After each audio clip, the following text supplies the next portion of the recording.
Thank you, Mr. Chair. Good morning, Mr. Chair. I've been listening to the conversation that we've had so far, and obviously been looking at the estimates that have been handed out to us this morning. It is alarming, and that is an understatement. You know, the tax base we just heard and seen is heading in the wrong direction. And I share the concerns that were raised by my ranking member, Senator France, for DRS to monitor our tax bases very closely. Through you, Mr. Chairman, I'm so used to now saying Mr. Speaker, so now we've got to go to Mr. You'll Chairman. have that opportunity shortly. Yeah.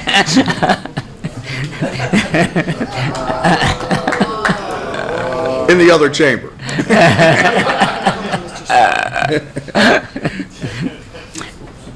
To you, Mr. Chairman, I just want to make sure I heard the answers from OFA to Senator Cassano in terms of we are 30% down in terms of revenues, and that comes down, tax base, and that comes down to about $2.9 billion. Is that what we heard through you, Mr.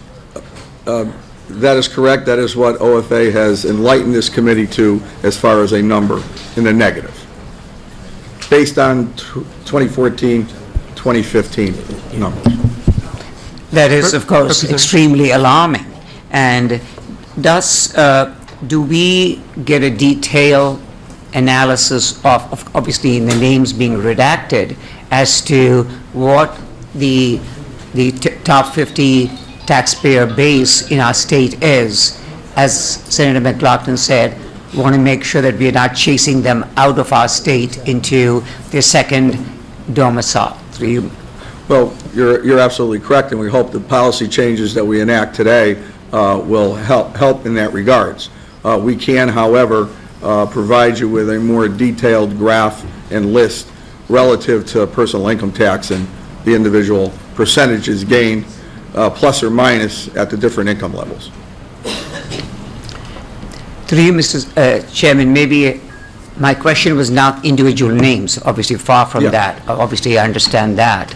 But would we be at the top 50, a breakdown of at an individual level without the names, not just an overall of the 50 top tax base of our state, so that we see what is happening to each and every account, from which, unfortunately, we have been losing a significant amount of money. I've seen, and we have a document, Representative, that we can provide you that shows you that information.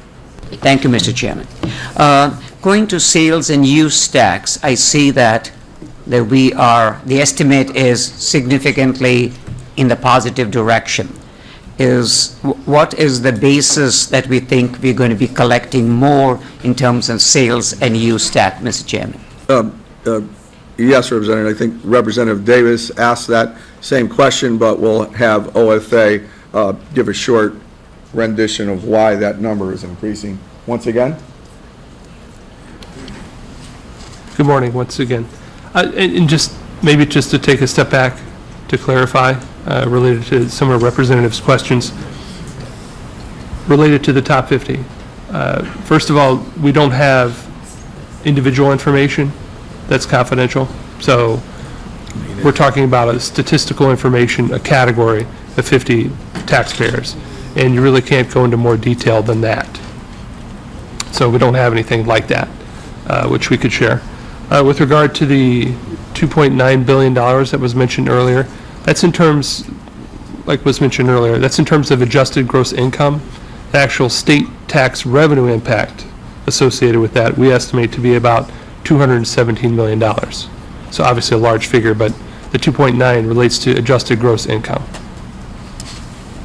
And related to the sales tax question, we actually reduced our assumed growth rate for sales tax since January. So we've actually downgraded our growth assumption in sales tax overall somewhat, but there are policies that are sort of masking that in the numbers that you're looking at.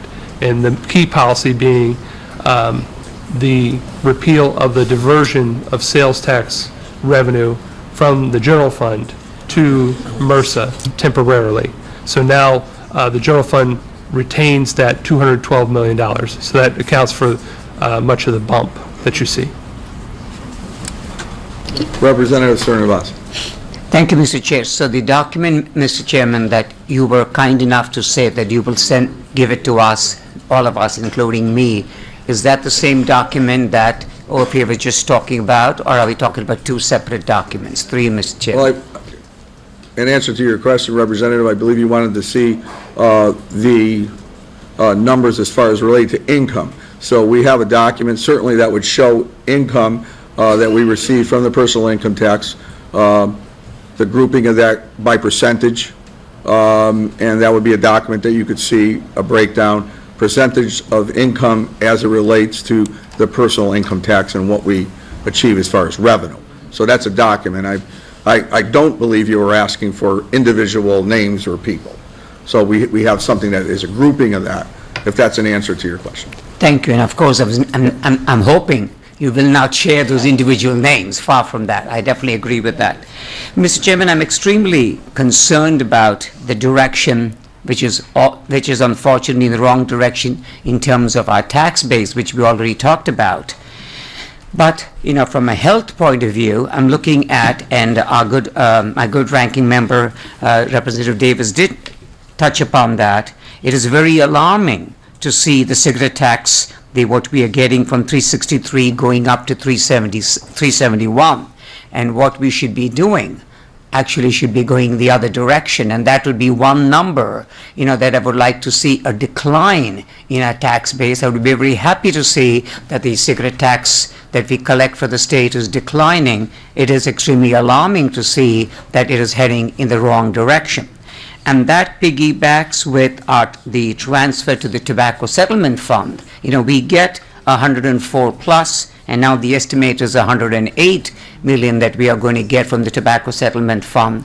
And as we have said again and again, in terms of policy making, not perhaps with this committee, but the direction where those funds need to be sent to is such that we do not see this increase in taxes that we collect from the sales of cigarettes. That is one number that we need to make every effort to reduce as much as we can. Chairman, and thank you for indulging me and letting me go for the second time. My good ranking member, Representative Davis, touched upon this briefly, and I just want to have a little more explanation, if that's possible. We're looking at a very healthy increase in the revenue estimates for the miscellaneous account. We're going from 173 to 219, which is in the positive direction, 46 million, almost 25 to 26% in terms of increased estimates. Mr. Chairman, maybe there can be some explanation as to where we expect or we hope that suddenly we are able to increase 26% of the estimates in our miscellaneous category.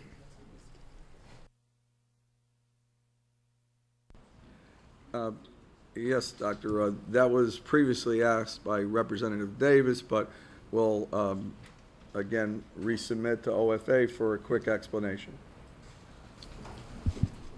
Good afternoon. That relates to the $40 million adjustment made in consensus, anticipating additional settlement revenue pursuant to several cases the Attorney General is close to finalizing.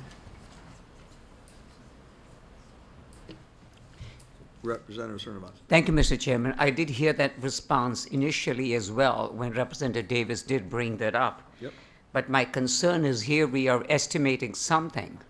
And as we have talked about where these estimates unfortunately do not pan out at the end of the day, and we find ourselves digging a bigger hole, and these are just estimates that we might be expecting from the Attorney General's office. So I'm not convinced that, yes, I would like to see that $46 million, obviously we all would, and the increase by 26%.